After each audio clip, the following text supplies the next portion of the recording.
A cobertura das eleições 2024 no Manticast tem o oferecimento de Agropecuária Fonseca, soluções e insumos para o agronegócio. WhatsApp 35 3641 2574. A Agropecuária Fonseca fica na Avenida Jarbas Guimarães Neto, 2525, em Brasópolis. Loja Elétrica SOS Instalações, a loja do Ítalo. Materiais e mão de obra em um só lugar. Telefones 35-99142-7677 ou 99918-0354 ou ainda 98448-4091. A loja elétrica SOS Instalações fica na rua Capitão Manuel Gomes, 217, centro de Brasópolis. Drogaria Piranguinho, rede Entrefarma. Tudo o que você procura para cuidar de você e da sua saúde, com atendimento personalizado, produtos de qualidade e economia de verdade.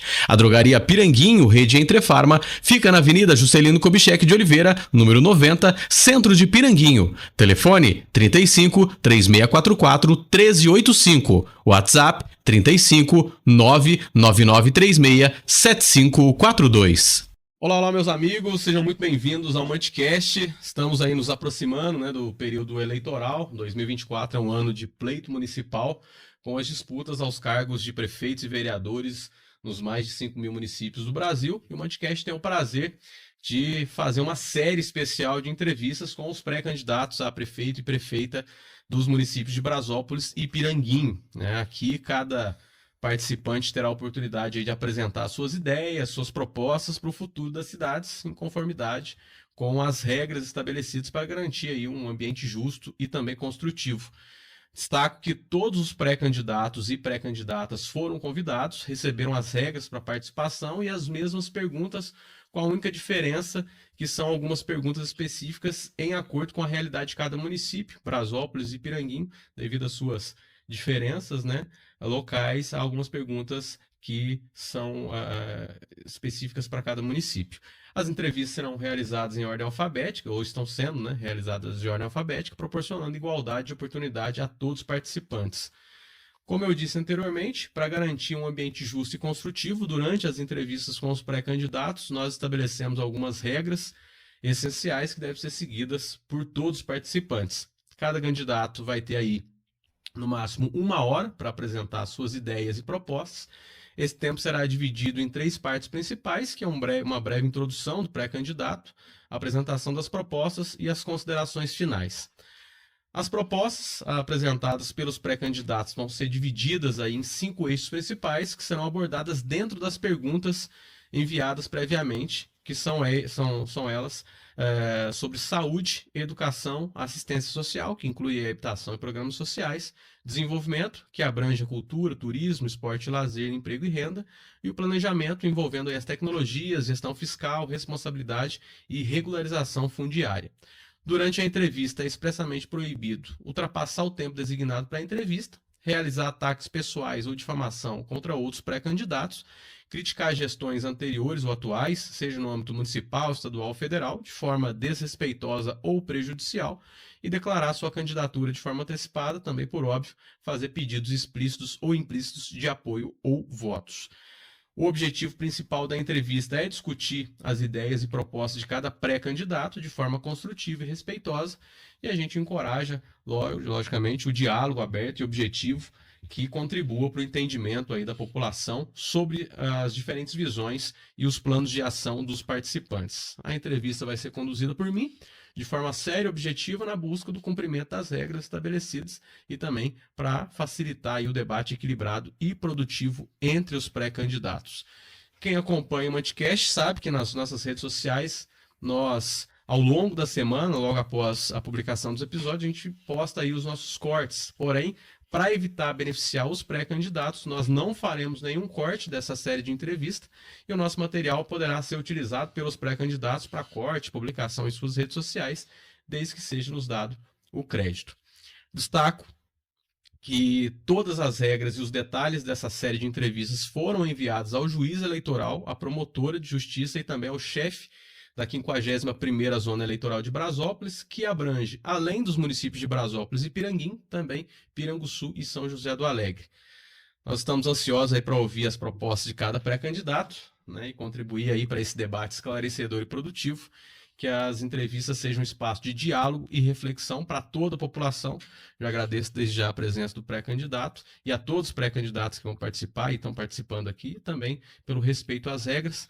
Antes de iniciar, né, as perguntas, eu gostaria de esclarecer que temos aqui na tela um cronômetro que começa a contar a partir do momento que eu passar a palavra para o pré-candidato responder a primeira pergunta. Então, para iniciar, gostaríamos que o pré-candidato se apresentasse, compartilhando aí um pouco sobre quem é e também quais as suas motivações para se colocar como pré-candidato a prefeito. Pré-candidato, seu tempo começa a contar a partir de agora. Heber, quero agradecer aí o convite e a oportunidade de estar aqui falando com você. Tenho acompanhado já nas redes sociais seu trabalho e eu sei que os temas tratados aqui são muito pertinentes. Então, para iniciar falando um pouquinho sobre mim, vim para Piranguinho com 2 anos de idade. Então, sou santarritense de nascimento, mas Piranguinho como cidadão piranguense, tenho o título de cidadão piranguense e o amor que eu tenho é por Piranguinho. Então, eu sou piranguense. Vim com 2 anos, fiquei aqui até os 4 anos de idade, voltei para Santa Rita, com 5 anos e meio vim para ficar. Então, desde os 5 anos e meio, eu moro em Piranguinho, então toda a minha infância foi em Piranguinho. Então, é um privilégio que eu tive de estudar nas escolas de Piranguinho. Tudo, a minha infância foi em Piranguinho. Você, não sei se teve o privilégio, acredito que não, você casou com a piranguense, porém, quem frequentava a prainha do João Grosso era nós. Então a gente tinha, a música lá que Minas não tem mar, tinha assim, nós tínhamos a prainha do seu João Grosso, a gente divertia lá, a gente saía da olaria e ia para lá. Então a infância foi toda nessa, vivida em Piranguinho, então tenho muito orgulho. Então nós viemos, minha família, assim, muito pobre, então meu pai veio com oportunidade de emprego em Piranguinho. Então ele chegou, trouxe toda a família, então aqui nós começamos do zero. Então foi aqui que ele começou, construiu nossa família. Então tudo que nós temos é graças à cidade de Piranguinho. Então, nesse sentido, toda a minha infância, igual eu já disse, foi em Piranguinho. Depois a gente foi estudar, a ideia era estudar e conquistar tudo que tinha dentro de Piranguinho. Estudei na escola Almerinda, aí com 11 anos a gente já estava assim, conhecendo as ruas de Piranguinho vendendo verdura. Então, com 11 anos eu vendia verdura, passava lá no seu dito Balbino, comia um pedaço de rapadura e continuava vendendo lá, vendendo as minhas verduras. Então ali eu já tinha contato com a população. Então, assim, era assim, uma fonte de renda, mas também era um divertimento estar ali com as pessoas. E a partir disso, a gente fui crescendo, estudei também. Depois tive o privilégio de ir para o ginásio, que hoje é onde eu trabalho, então sim, tive o privilégio de estudar e hoje eu sou professor na rede estadual. Mas enquanto isso, assim, formei, fui para a faculdade, porque a minha mãe falava, olha, você tem que estudar. Então, nós tínhamos que ter a opção de escolher nosso trabalho. E para isso, nós tínhamos o quê? O estudo era o nosso caminho. Fazer uma faculdade, então, como eu sou rural, eu morei 30 anos num sítio, então meu pai veio para cá, onde nós moramos por 30 anos, meu pai trabalhava numa fazenda, e nós trabalhamos lá, eu fiquei por lá, convivi, minha vida toda era na questão rural, mas tinha a questão, vamos ter que estudar. Então, com 18 anos, fui para a faculdade, estudava à noite, porque tinha que trabalhar durante o dia, então fui vendedor de automóveis, vendedor de carro, trabalhei em posto de gasolina, trabalhei em madeireira, trabalhei em fábrica de móveis, trabalhei em loja de materiais de construção. Então, esse período foi todo o quê? Para fazer minha faculdade. E voltar da questão do campo, falar, eu queria fazer, ou faço veterinária, ou faço ciências biológicas, biologia, e foi nisso que deu. Eu acabei, fiz ciências biológicas na FEB, e lá foi licenciatura e bacharelado. E nisso, no decorrer da faculdade, quer dizer, muito corrido, porque eu falei, trabalhar o dia todo, depois estudar à noite, mas isso aí não era dificuldade. A gente foi acostumado que tinha que trabalhar. Na verdade, então fiz.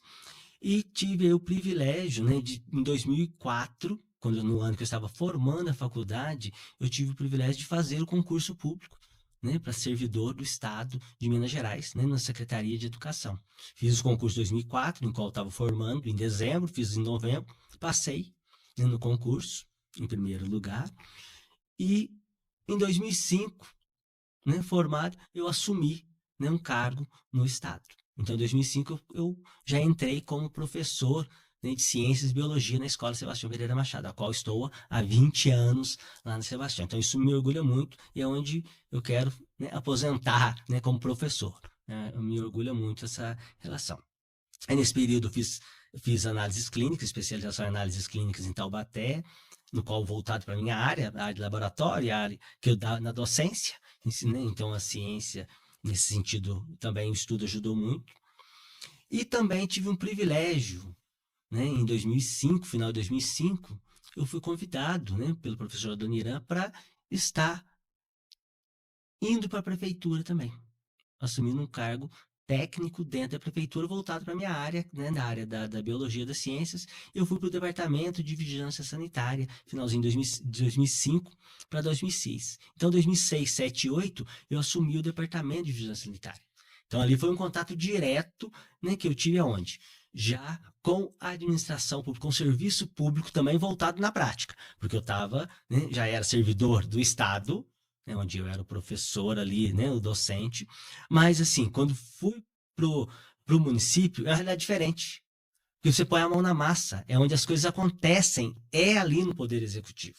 Então ali aprendi demais, né? Assim, nós tínhamos o privilégio ali de trabalhar também na questão ambiental, né, porque foi onde, por exemplo, nós conseguimos trabalhar no projeto de construção e operacionalização do aterro sanitário, o primeiro consórcio intermunicipal do aterro sanitário, que era uma coisa assim que o Brasil estava conhecendo. Nós tivemos o privilégio de trabalhar na construção desse, né, desse consórcio intermunicipal, que é uma questão ambiental indiscutível. Então ali eu fui, né, também trabalhando nessa área. Nós aí nesse sentido criamos a CARP, Associação de Catadores Recicláveis de Peranguinho, o qual eu coordenei diretamente esse processo. Então, nisso, nós fomos tendo o contato direto com o Poder Executivo. Quer dizer, pôr a mão na massa, vendo tudo acontecer no dia a dia ali. Aí, depois disso, em 2008, eu me candidatei, né, a uma vaga no Legislativo para vereador. Então, 2009, eu assumi a legislatura 2009-2012, então fui vereador, né, de 2009 a 2012. Obviamente, aí, né, eu tive que não podia estar no executivo, obviamente, eu assumi, né, fiquei na escola, dando aula, obviamente, e na Câmara. Aí nisso passei no segundo concurso público, e assumi, né, 2 cargos no Estado, né, como professor, ainda continuando como vereador. Aí, né, como vereança, a gente tem todo o trabalho, né, da legislatura, então isso foi muito importante para o crescimento e entendendo o outro lado. Estava, né, no executivo 3 anos, aí depois 4 anos no legislativo, foi uma experiência muito boa. Aí, só que teve a questão que em 2011, né, eu passei por um processo, né, de indicação de direção da escola. Então, junto, né, com a diretora Janete, com a Angelita, com a Bel, nós, em 2011, passamos um processo eleitoral, né, de escolha de diretor, e nós assumimos a direção da Escola Sebastião Pereira Machado em 2012. Então, de lá, de 2012 a 2017, né, aí eu não pude me recandidatar à questão, né, da vereança, porque aí eu não podia, a legislação impedia que eu afastasse, então optei por, né, assumir a questão da direção da escola. Fiquei vice-diretor e professor comandando os 2 cargos até 2017, no qual eu assumi, né, após isso, assumi a direção da escola. Então, 2017 eu assumi a direção, estou até hoje, né, diretor da Escola Sebastião Pereira Machado, no qual eu, né, amo de paixão a profissão que eu exerço, e aí é outro contato também, porque ali você está numa questão, né, também trabalhando com a gestão de pessoas, trabalhando no administrativo. Então, essa é, né, um pouquinho da minha carreira. E nisso, como diz, obviamente são cargos, né, funções que você faz, administrativo você está em contato direto com a população. E isso sabemos o quê? Que a política é um instrumento. Então, com essa vivência, com essa relação com as pessoas, saber que você pode fazer mais, você pode fazer pelas pessoas. Eu entendo e acredito que a política é um instrumento. A política, se eu quero um serviço de qualidade, é através da política. Não tem jeito de ser diferente. Se eu quero um atendimento de qualidade na educação, se eu quero um atendimento de qualidade, né, na segurança pública, no cuidado rural, em qualquer promoção social, em qualquer setor, quem vai fazer é o executivo. É através do instrumento da política. Então, né, nessa vivência, né, eu acredito que na formação dos nossos jovens, em 20 anos de escola, quantos adolescentes passaram por nós, construíram famílias, né, hoje voltam lá, né, já estou dando aula, né, para os filhos dos filhos, já quase, né, assim, e a gente sabe que a gente quer contribuir um pouco mais. Então, acredito que chegou o momento que a gente possa estar contribuindo muito mais. Então, por isso eu me lancei pré-candidato a prefeito às eleições de 2024. Pré-candidato, na sua visão, qual que é o principal obstáculo que impede hoje o desenvolvimento pleno do município de Piranguinho, na atualidade, né? E como que pretende enfrentar esse desafio para promover ali o progresso da cidade? Então, assim, a gestão pública enfrenta muitos desafios. Então, nas diversas áreas, tem o seu desafio. Obviamente que uma cidade, né, como a nossa, que é uma cidade assim, é uma cidade muito próspera, apesar de pequena, é uma cidade próspera, mas nós temos alguns limitadores. Obviamente a questão orçamentária, né, o orçamento financeiro, ele é limitado, então depende muito de repasse, né, de fundo de participação, de arrecadação, né, de tributos, seja estadual e federal, para contribuir com essa renda. Então, isso é um desafio que tem que ser enfrentado. E, obviamente, buscar formas e fontes de arrecadação, melhorar a arrecadação, otimizar a arrecadação do município. É um desafio. Nós temos uma extensão rural muito grande, né? E nisso temos também, né, 3 núcleos urbanos, que envolve a cidade, envolve os 2 distritos. E, obviamente, as demandas dos distritos é diferente.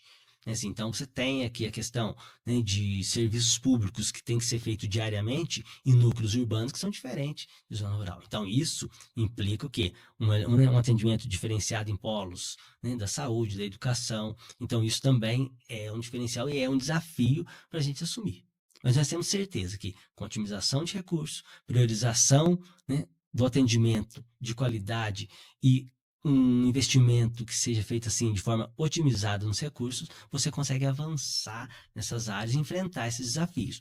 E, obviamente, é buscar recursos extras. Não tem jeito. Um município igual, né, nosso município, você tem que buscar apoio no governo estadual, você tem que buscar recurso no governo federal. Isso, né, nós sabemos que isso é um desafio que nós podemos fazer e temos, né, teremos assim apoios governamentais para isso acontecer.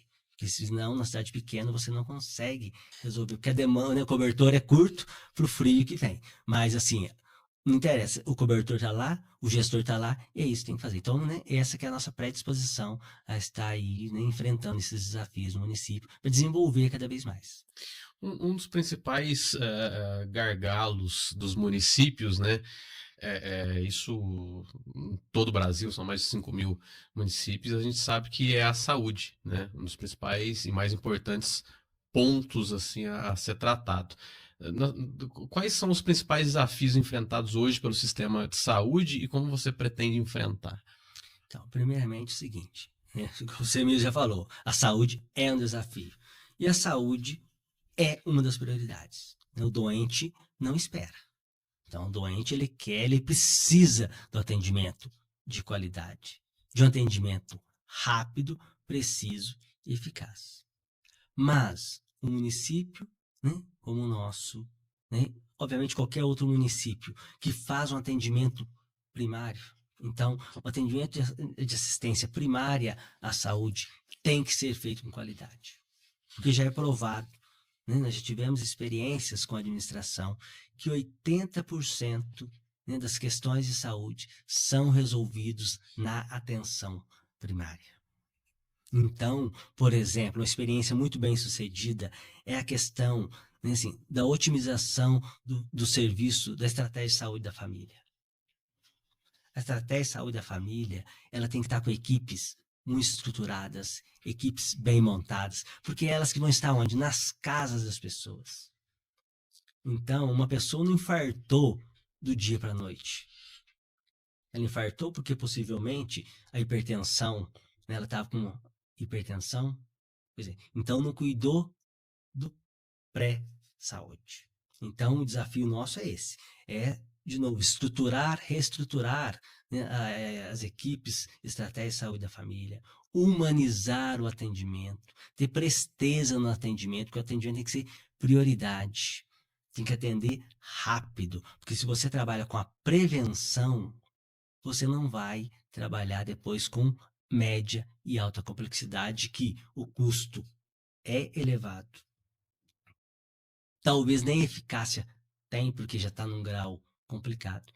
E isso demanda que muito mais recursos. Então, nós temos que otimizar o quê? Um atendimento humanizado, um atendimento de qualidade, um atendimento que vá atender às necessidades. Se eu atendi 80% na atenção primária, os outros 20% nós também teremos que atender. Então, nós não temos, como diz o pessoal, a gente comentar, a questão de exames.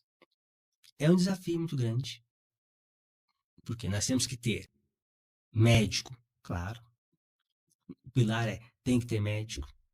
Tem que ter os exames especializados. É claro que tem que ter exames especializados, porque o médico precisa desses exames especializados.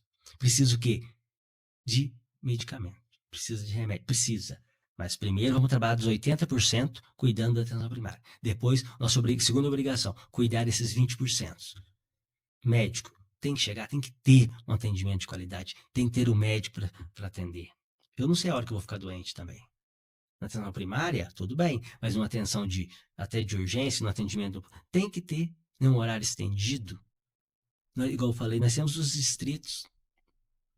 Então, os distritos têm que ser priorizados. Porque uma pessoa que está lá no distrito de Olegário Maciel, ela não é só o distrito de Olegário Maciel, ela acordou às 5 horas da manhã lá do Esmeril e chegou às 6 horas ali no distrito para esperar um médico, que se ele atender 10 pessoas e for embora, será que ela vai conseguir ser atendida?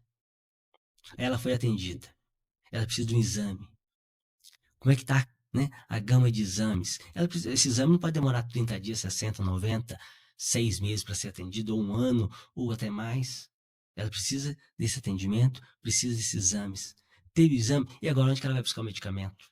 Ela vai sair lá do Olegário, vai buscar o medicamento, a dispensação em Santa Bárbara ou em Peranguinho? Não, ela tem que ter esse medicamento ali. Esse cuidado, essa rede tem que ser bem fechada.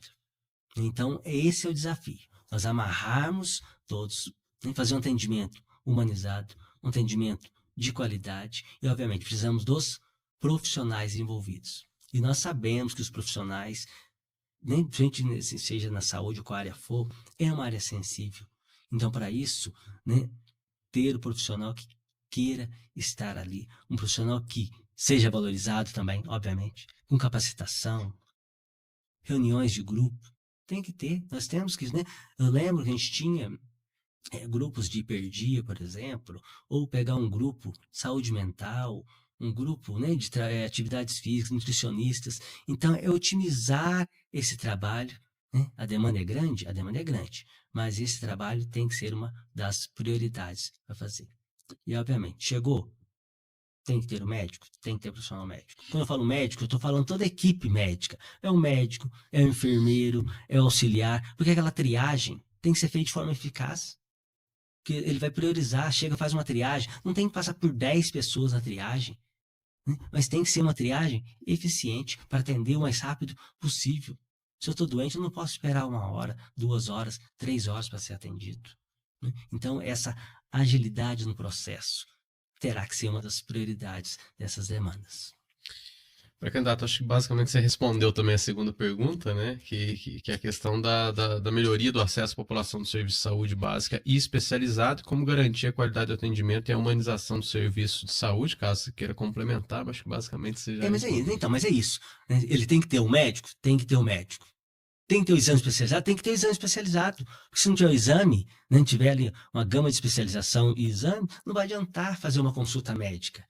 Não é verdade? E, obviamente, depois tem que ter o medicamento para aquilo. Porque se ele não tiver acesso àquele medicamento para tratar aquela enfermidade, tratar aquela doença, não vai ter, né, eficácia e vai complicar a saúde. Então, tem que ser prioridade esse atendimento, tem que ser prioridade um atendimento completo, tem que fechar o ciclo.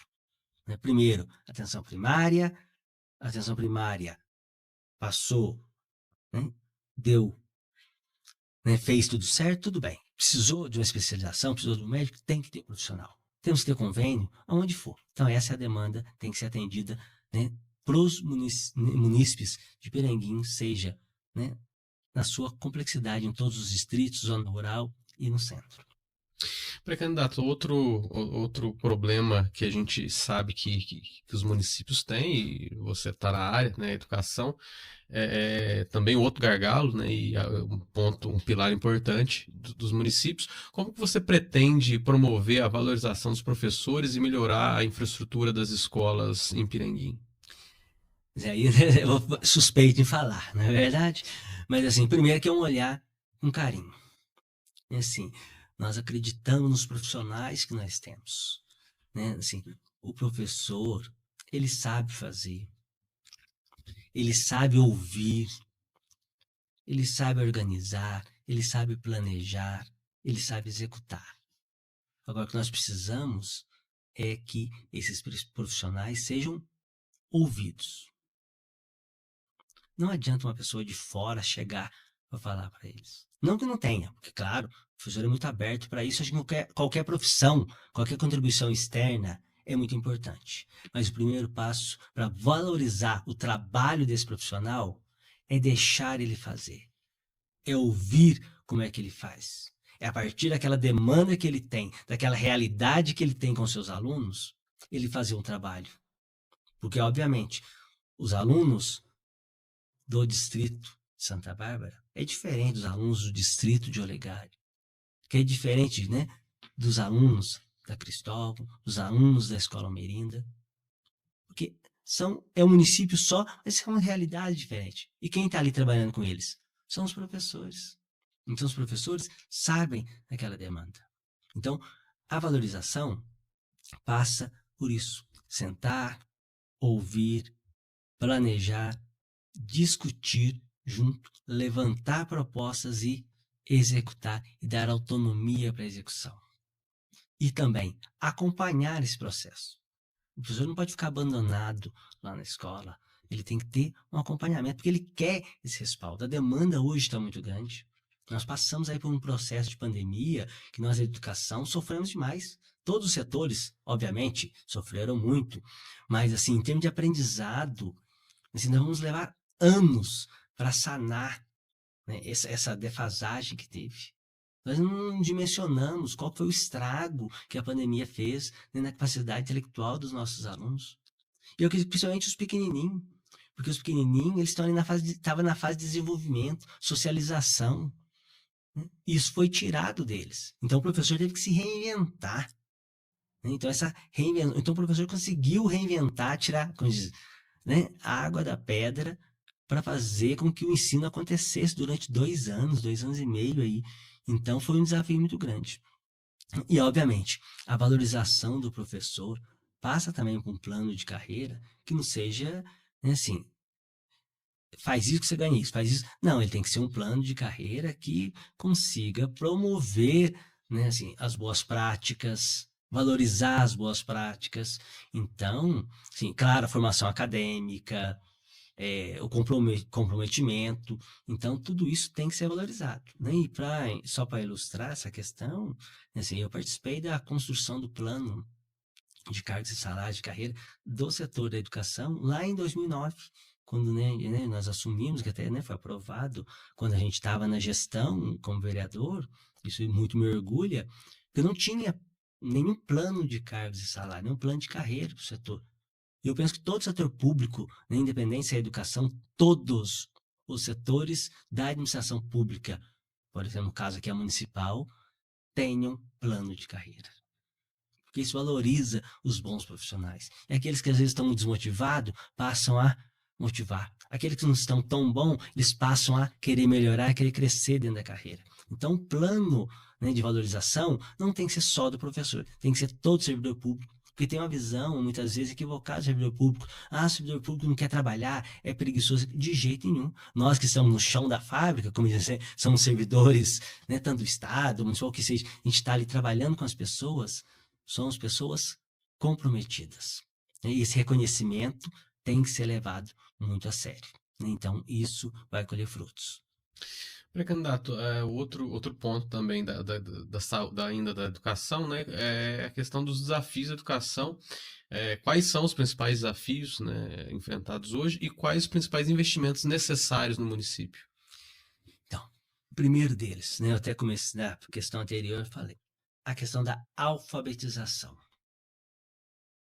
Um aluno não pode sair da rede municipal se não estiver alfabetizado.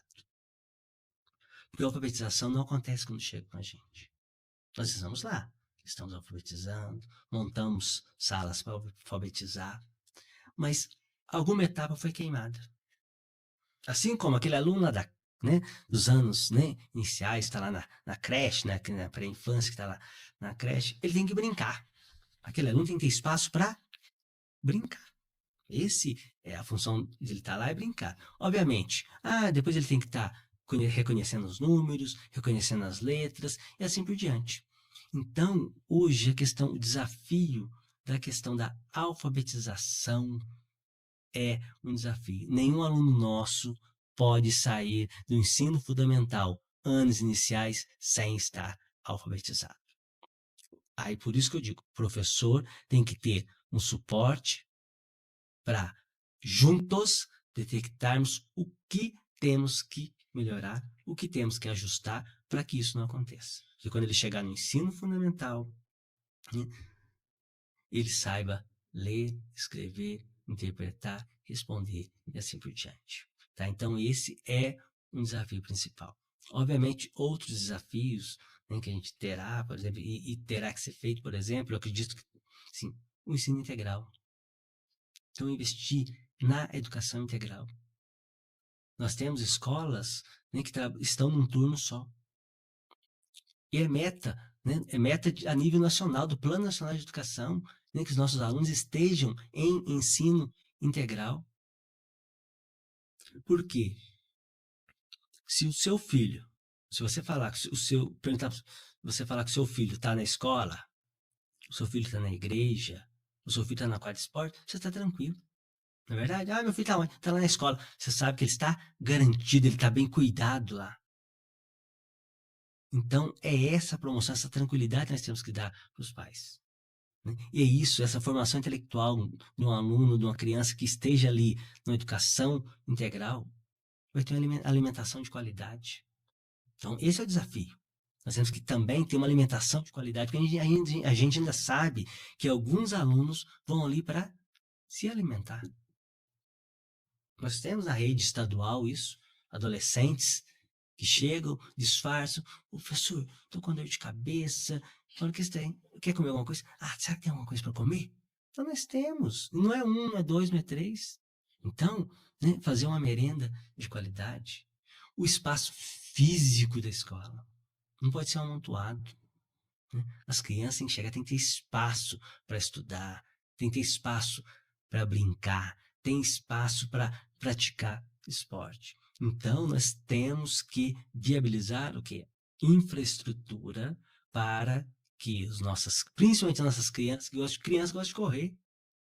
A criança, ela fica na sala dessa aqui, ela vai subir na mesa, ela vai descer, porque ela tem energia de sobra, não é verdade? Então, esse é o desafio. Nós temos que criar espaços que façam com que a criança se desenvolva, não só intelectualmente, mas em todos os campos. Então, esse é um desafio que nós também temos que enfrentar, além de, por exemplo, a educação, no caso, na linha da educação, a gente absorve uma situação que é o transporte escolar, que é outro desafio.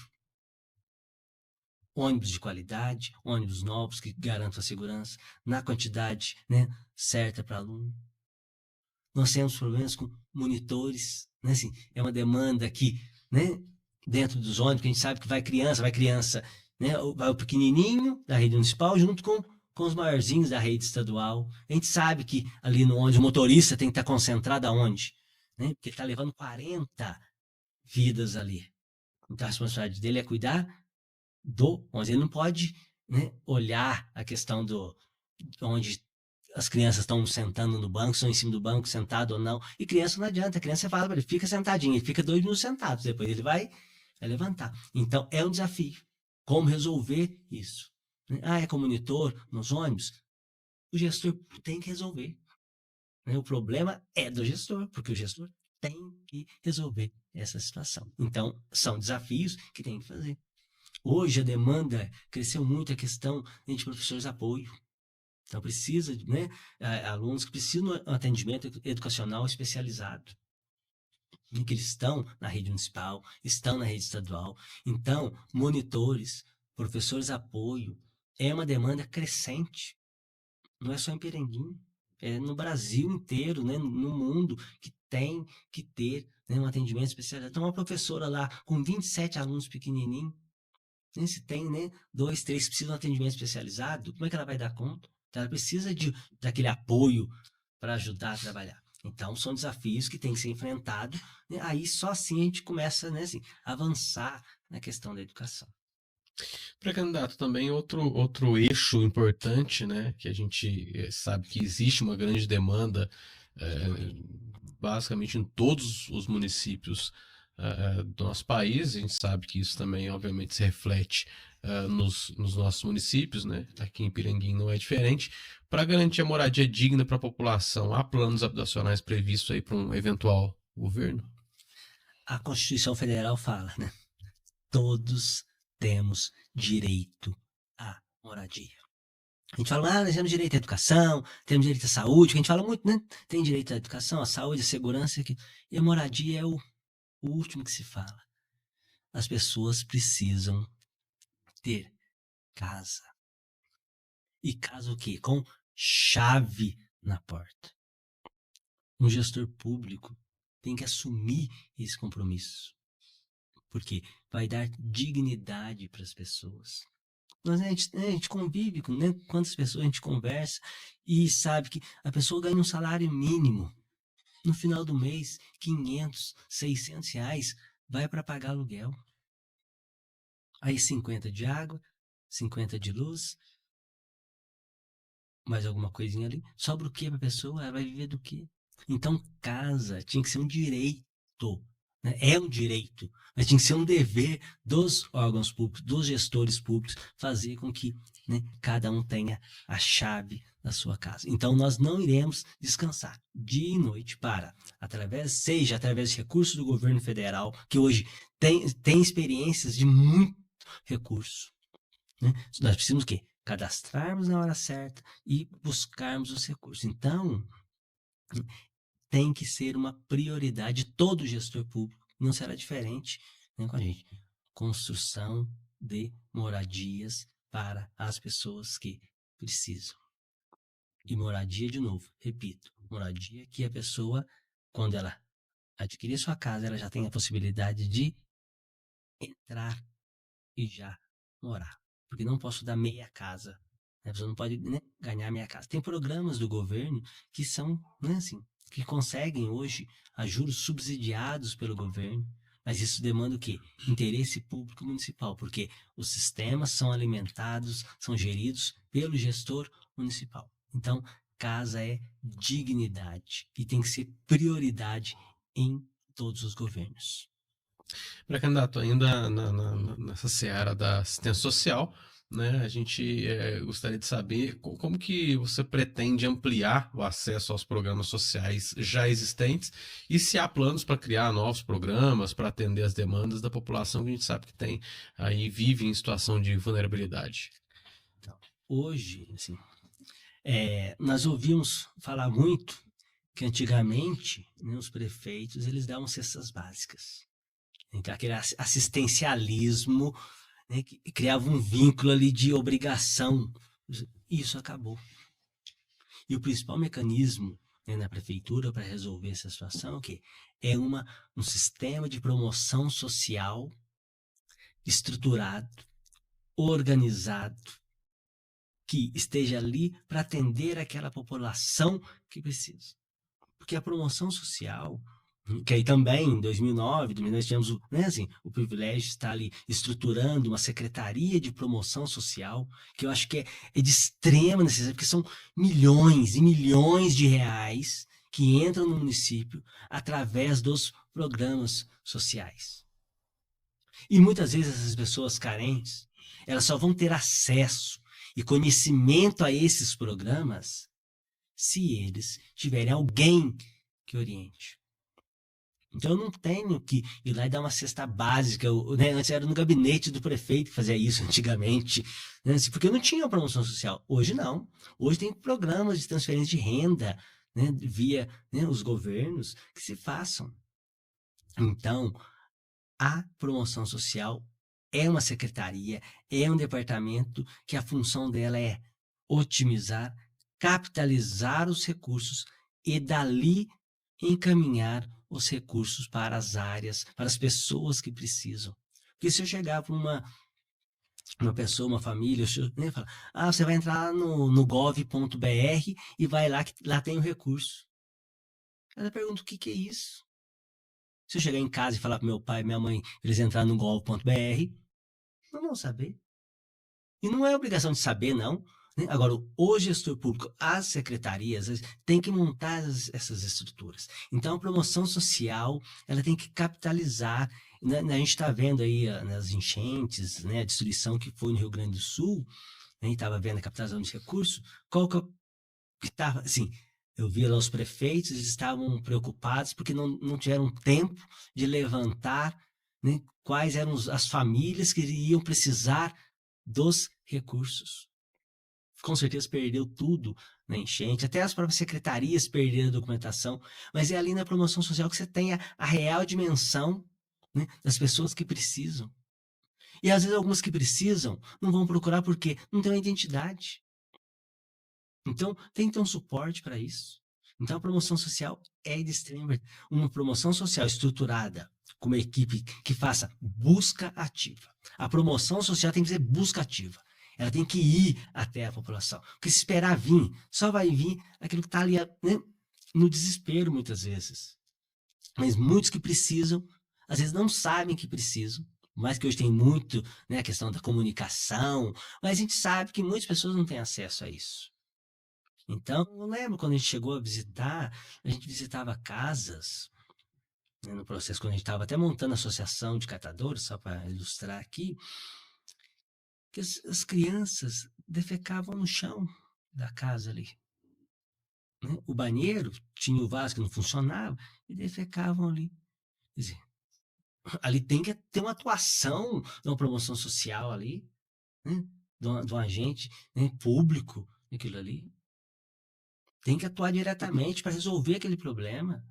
E não era uma casa ou outra, não, era muitas casas. E falar que isso não tem realidade hoje ainda? Tem. Então, esse é o principal papel. Fazer com que chegue a oportunidade dos recursos até as pessoas que precisam.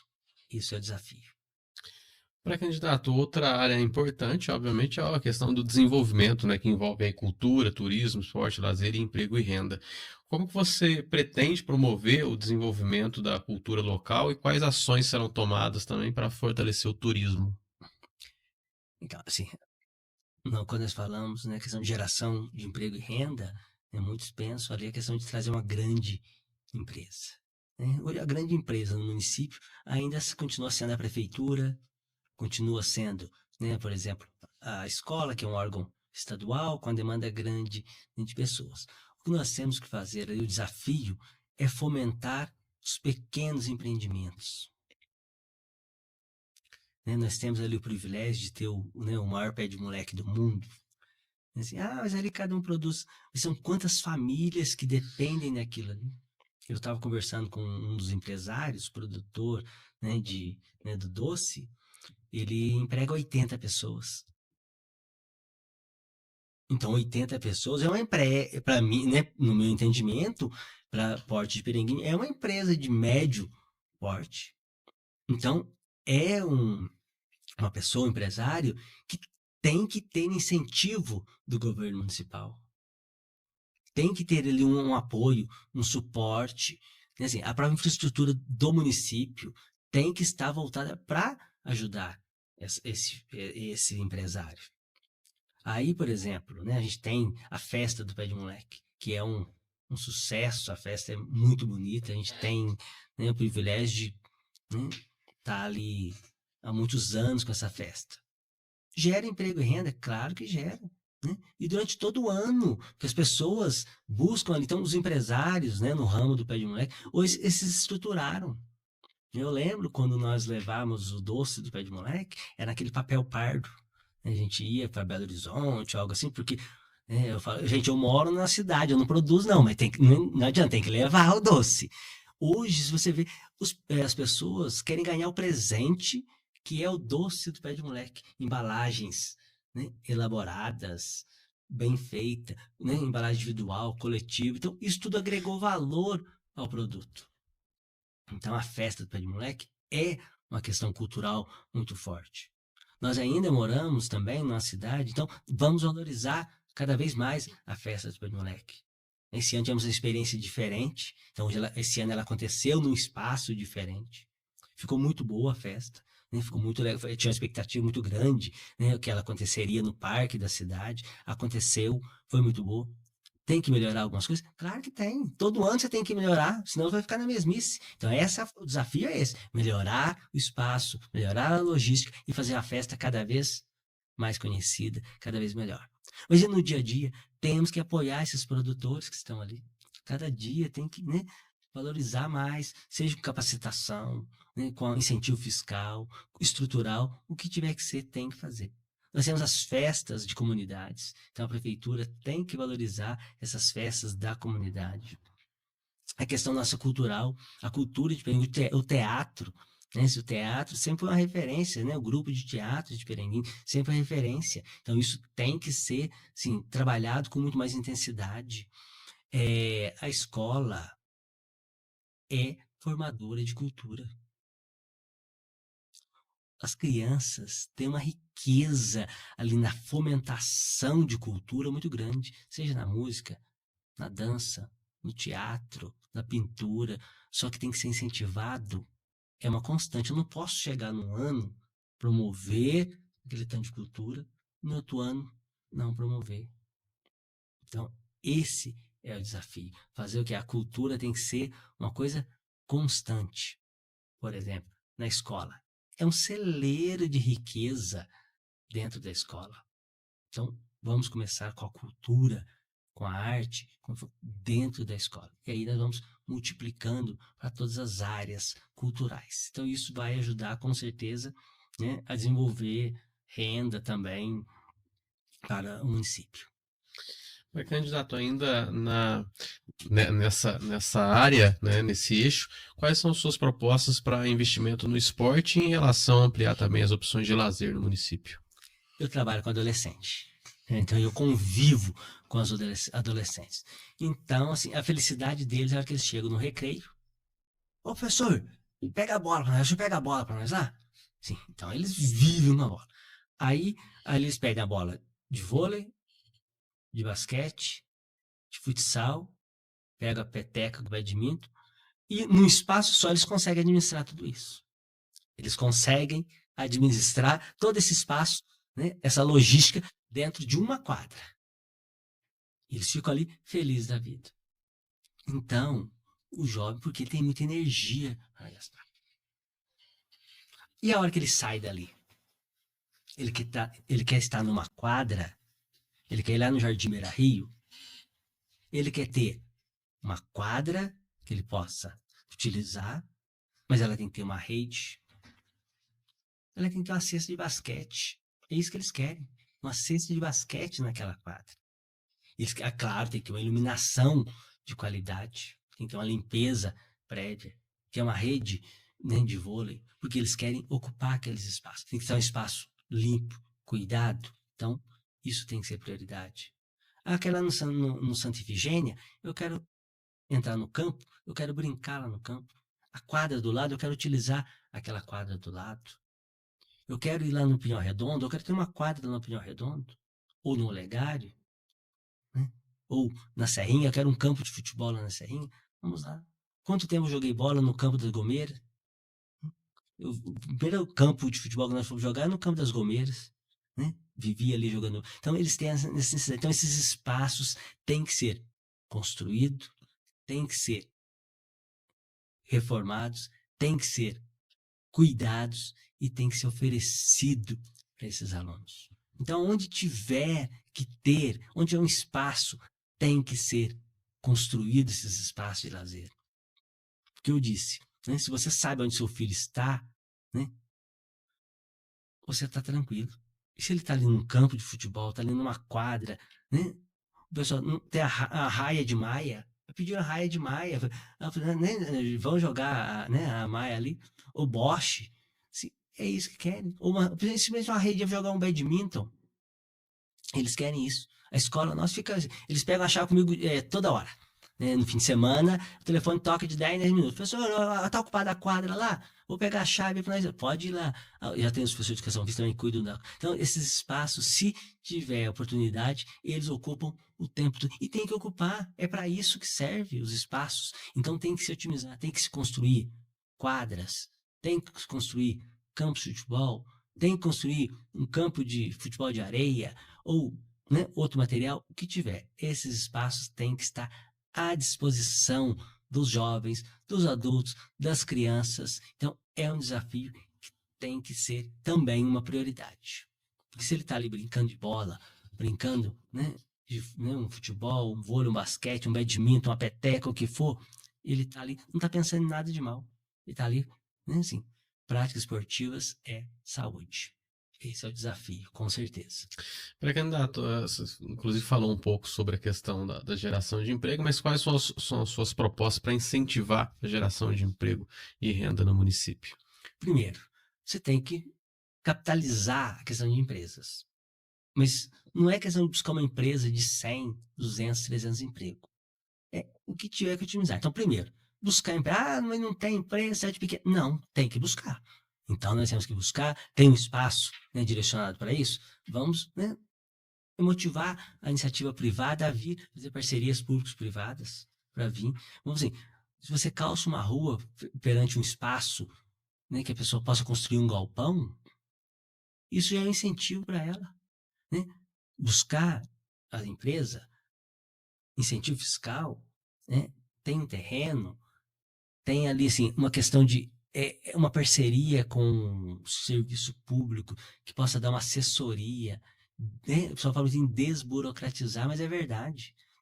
Tudo no serviço público é muito burocrático. Claro que tem uma questão jurídica, que tem que ter uma burocracia. Mas assim, eu tenho que te dar caminhos também. Então, assessoria jurídica, contábil da prefeitura tem que auxiliar essas pessoas. Porque isso vai atrair, né, as pessoas a trabalharem em Piranguinho. Eu tenho que chegar lá no produtor rural, ele tem que ter uma estrada de qualidade. Porque o produto dele está saindo de lá e vindo para cá. E isso é um pneu que, né, estoura, é prejuízo para ele. Então, o dinheiro que ele iria investir na propriedade, ele vai ter que gastar com manutenção, com isso. Então, isso também é cuidar da renda, né, do município. Então, quando você cuida desse trajeto de zona rural, por exemplo, para ele trazer o seu recurso.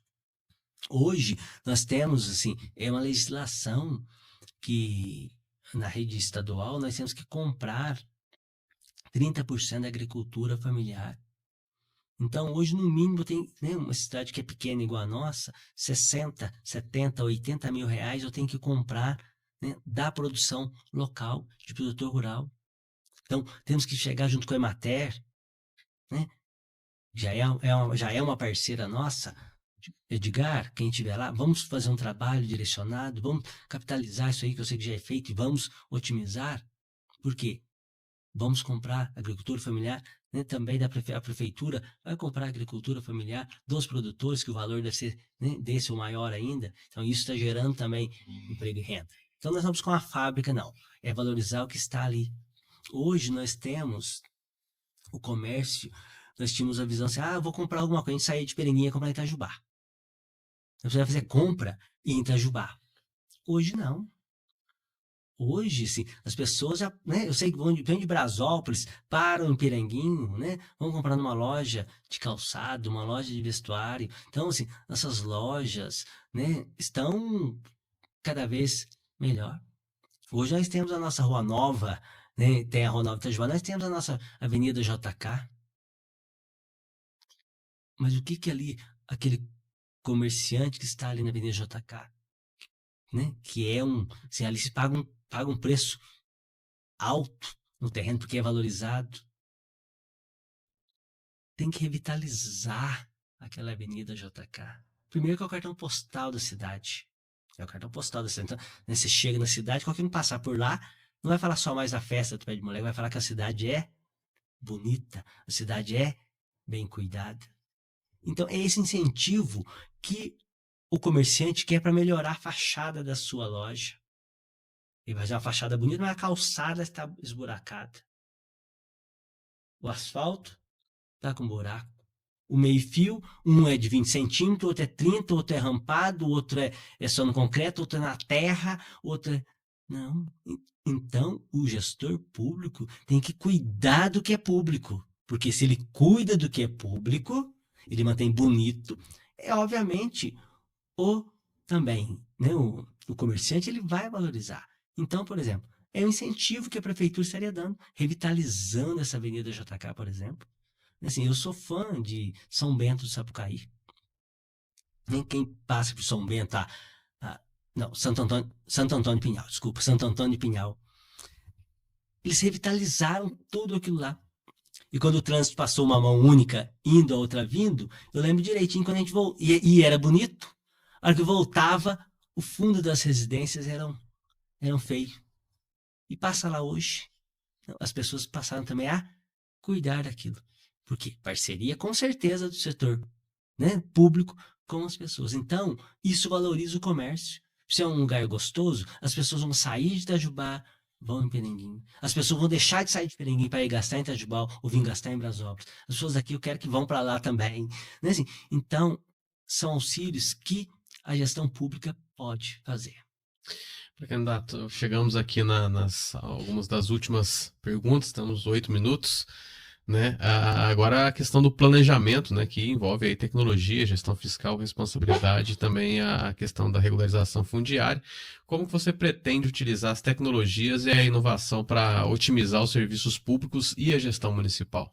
Então, primeiro, a gestão pública, ela hoje tem que ser informatizada. Não tem jeito mais de fazer se não for, né, de uma forma tecnológica. Então, hoje, sim, tem que ter sistemas implantados de gestão, de otimização de recursos, né, de até mesmo investimento, tudo mais, voltado para tecnologia.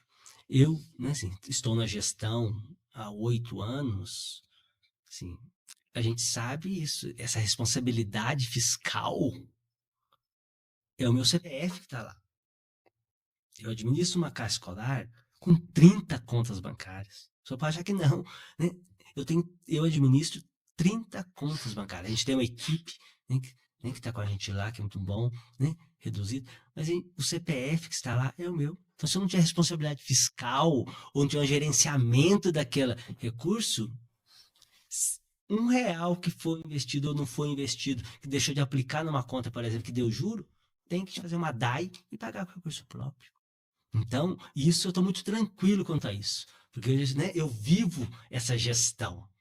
Então, são 8 anos à frente de uma caixa escolar, de um dinheiro público, que a responsabilidade dobra, né? E a hora que eu saio, vou sair agora, né, para a questão pré-eleitoral, eu respondo por ela daqui 4 anos, 6 anos, 8 anos. Então, a prefeitura, com certeza, né, já tem essa responsabilidade, esse desafio, né, de fazer uma gestão fiscal comprometida, obviamente, buscando as receitas, e através das receitas nós faremos os empenhos, os investimentos com responsabilidade e credibilidade. Não tem como não fazer isso. Então, né, eu tenho, de novo, essa tranquilidade, porque já estou nessa gestão, né, como presidente, né, da Caixa Escolar. Então, meu CPF está lá e o meu nome. E meu pai falava, né, você tem que honrar o seu nome. Quem tem o nome limpo tem crédito, tem tudo. Se você perder o seu nome, Nada mais importa. Então, esse é o nosso compromisso. Pré-candidato, basicamente você já respondeu também a pergunta da questão da gestão fiscal. A gente segue agora para a última pergunta desse eixo, né? Chegando a 5 minutos. Tendo em vista os benefícios do que é a REURB hoje, uma lei, né, de 2017 que trata da questão da regularização fundiária, hoje Brasópolis, inclusive, tem feito muito isso, né? Quais são as suas propostas para a questão da regularização fundiária e ordenamento urbano do município de Piranguinho? Sim. Primeiro, um entendimento legal, a lei muito importante. A REURB, assim, ela entra nessa responsabilidade até fiscal, porque acho que é um compromisso, né, da gestão pública, é uma obrigação da gestão pública executar a REURB. Porque é na REURB que é o seguinte, eu tenho o direito da propriedade, eu tenho a posse. Né? Vamos fazer, né, assim, primeiro, ela gera um ordenamento, né, urbano, ela gera um ordenamento ambiental, ela dá o direito à posse das pessoas. Porque a gente, claro, obviamente tinha processos, né, em cidades pequenas como a nossa, quando criava, né, construía casas populares, né, vamos dizer assim, em mutirão, o que fosse, a prefeitura dividiu o lote, então as pessoas tinham isso lá. Mas elas não têm a propriedade. Gente, e o que é meu, nada melhor do que eu ter o quê? Né, a escritura na mão. E a REURB, né, isso é de 2017, então fico muito triste saber que ainda estamos discutindo isso aqui, mas fico feliz porque Brasópolis tem, e no seu podcast, você, né, aqui no Mentecast, você trabalhou isso, você já teve entrevistas sobre a questão da REURB. Então, o gestor público ele tem obrigação de auxiliar as pessoas, auxiliar cada que não tem a sua escritura, vamos dizer, né, a escritura da casa, a posse da casa, seja feito. E o REURB depende de quê? Vontade política municipal. Ponto. Não é do cartório, não interesse, sim, não parte do cartório, não parte do cartório de registro, cartório de imóveis, ou disso daquilo. Tem que partir do poder público municipal. Tendo vontade política, você vai entregar as escrituras para as pessoas. E se você entrega uma escritura de uma casa que já é sua, porque aquele contrato de gaveta, né? Eu aprendi o quê? A palavra dada não volta atrás. Se você fala, você tem que honrar o que você fala. Mas se você chegar num banco, não vai valer. A sua palavra no banco, não, ele quer o documento. E se eu quero, né, fazer um financiamento para melhorar, vou lá pegar 5 mil reais para melhorar a minha casa. Primeira coisa que ele vai te pedir é, cadê a escritura da casa? Então o REURB vem para isso. E Piranguinho tem necessidade real sobre isso. Por exemplo, nosso bairro Santa Ifigênia. Grande maioria das pessoas não tem a posse definitiva, tem contrato de compra e venda. Tem contratos de gaveta, mas para um banco não serve. Se você for comprar uma casa lá, seja a pessoa mais idônea que seja, você vai querer a escritura. Então isso faz o quê? Gerar emprego e renda. Que se você tem a escritura da casa, você vai melhorar, você vai procurar um financiamento, você vai gerar o quê? Vai contratar o pedreiro, vai gastar material de construção, né? Você pode fazer comercialização, comprar e vender. Então, a REURB tem que ser uma prioridade da gestão. É prioridade regularizar todo esse ordenamento. Então, nós temos o Santa Ifigênia, muitos disso. No Distrito Santa Bárbara, tem muito disso. Nós temos os núcleos, que aí pode transformar em núcleo urbano, no bairro Pinhal Redondo, no bairro Gomeiras, no bairro Mato Dentro de Baixo. Então, assim, é uma demanda que a gente, né, tem que estar encaminhando para fazer da melhor forma possível. E sendo uma vontade política, nós temos e comprometimento para que isso aconteça da melhor forma e mais rápido possível. Não vai ficar na gaveta. As pessoas vão ter direito a ter posse com documento através do REURB. Então, sou fã do REURB. Assim, tá desde 2017, mas isso tem que ser feito o quanto antes. Pré-candidato, seus segundos finais, deixando espaço para você falar, né, sobre trazer as suas considerações finais e quais os valores e compromissos o senhor quer transmitir para a população. Primeiro, sim, agradecer novamente o espaço e lembrando que aqui também, sim, nós estamos em construção do plano de governo. Então, como foi falado aqui, nós somos pré-candidatos. Então, sou, né, pré-candidato a prefeito, juntamente com a Sandra, professora, pré-candidata a vice, comando um abraço especial, porque Juntos por Piranguinho está acreditando nesse projeto. Então, nessa pré-campanha, nós estamos aí, então, na construção. Então, que as pessoas nos procurem e tragam opções, tragam suas demandas para compor o nosso plano de governo, para, né, seja que possamos realizar. Confiança, credibilidade, responsabilidade, né, assim, um espírito cristão, de família, para fazer o melhor. A política tem que ser para servir a população. Isso é o nosso compromisso como pré-candidatos. Isso, pré-candidato, seu tempo está esgotado. Agradeço aí ao pré-candidato também, né, além da participação, pelo respeito às regras estabelecidas, e você que nos acompanhou, meu muito obrigado e nos vemos aí na próxima. Até lá.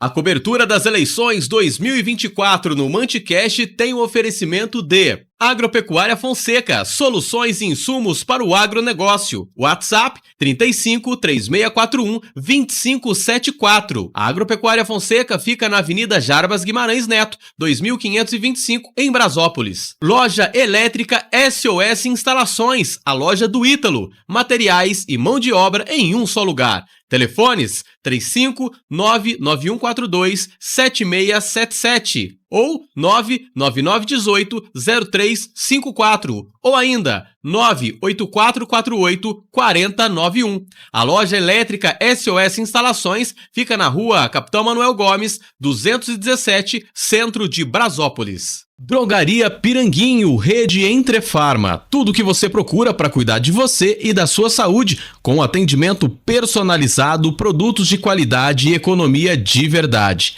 A Drogaria Piranguinho, rede Entrefarma, fica na Avenida Juscelino Kubitschek de Oliveira, número 90, centro de Piranguinho. Telefone 35 3644 1385. WhatsApp 35 99936 7542.